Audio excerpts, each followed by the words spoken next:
Cricket सटोडी हे सक्रिय असताना युनिट 2 नी 12 तारखेला जी कारवाई करत प्रतापनगर पोलीस ठाण्या अंतर्गत त्यांना तपास देण्यात आला होता। या तपासाचा एक मोठा भाग काल 40 लाखाची वसुली त्यांच्याकडनं करण्यात आली आहे। ज्या वेळेस त्यांना माहितीच्या आधारावर त्यांचे झडती घडण्यात आली आहे, त्या झडतीमध्ये अक्षरशः त्याच्या दुसऱ्या फ्लॅटमध्ये 40 लाखाचा घबाड हा पोलिसांच्या हातात लागलेला आहे। अशात हा पैसा कुठनं आलेला होता, काय आला होता, पाहण्यात आल्यावरती माहीत पडलं आहे का याच्यामध्ये 10 फेक अकाउंट बनवले गेलेले होते, जे लोन वगैरे साठी वापरणार अशा म्हणून बँकांनाही त्याच्यामध्ये गुन्हा करून याच्यामध्ये पैसा वळवण्यात आला आहे।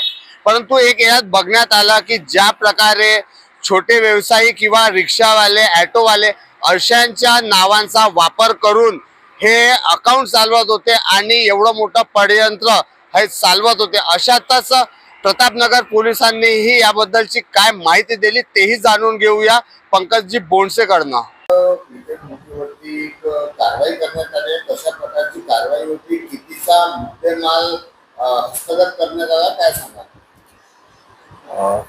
झोन क्राईम 2 च्या टीमने एक रेड केली होती दिनांक 12/4/2026 रोजी। आमच्याकडे तपासाला तो गुन्हा लागलेला होता। IT ॲक्टचा त्यात कलम समाविष्ट असल्याने माझ्याकडे तो तपासाला होता। सदरच्या याच्यात 4 आरोपी अटक करण्यात आलेले होते आणि त्यांचा PCR घेण्यात आला।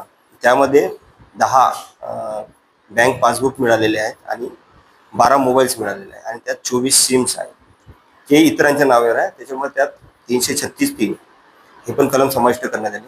PCR दरम्यान यातील जो मुख्य आरोपी आहे अमन परमानंद पाठक यांच्याकडून आम्ही तपासात त्याचं जे अपार्टमेंट होतं ते सोडून एक दुसरं अपार्टमेंट बोरले लेआउटमध्ये त्यांना एक भाड्याने घेतलेलं होतं आणि तिथं या सट्ट्यासाठी, क्रिकेट सट्ट्याची जो वापरणारी रक्कम आहे ती त्यांना लपून ठेवलेली होती, ती आम्ही जप्त केली आहे। ती एकूण 40 लाख रुपये आम्ही जप्त केलेले आहे आणि एक लॅपटॉप जप्त केलेला आहे। आणखी बोगस 9 सिम आम्हाला मिळालेले आहेत, त्याचा पण आमच्याकडे तपास सुरू आहे।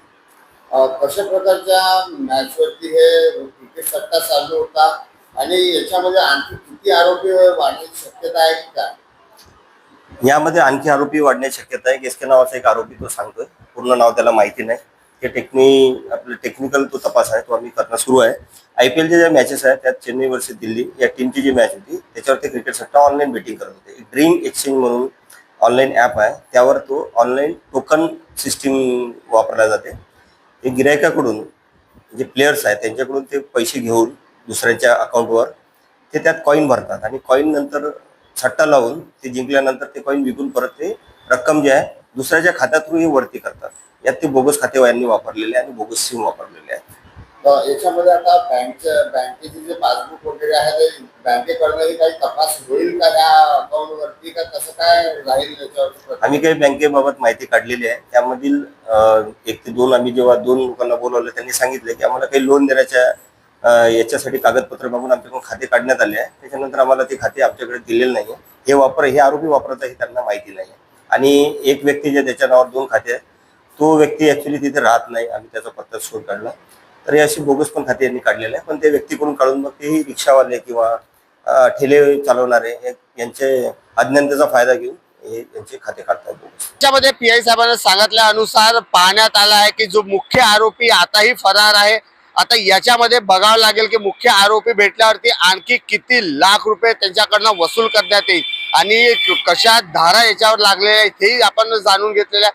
परंतु एक बघता या कारणाने कुठेतरी जो व्यक्ती आहे यांना त्या गोष्टीची लालच देणे आणि नवीन ॲप्स अशा डाउनलोड करून त्यांच्याकडनं असे व्यवहार करून घेणे। आता हेच बघण्यायोग्य राहील का पोलीस कुठपर्यंत त्याच्यावर कारवाई करेल आणि यावरती संविधानावरती काय चर्चा होईल अशा विषयावरती आणि कुठपर्यंत हे ॲप संविधानाच्या मार्फत चालवण्यात येईल हेही बघण्यात येईल।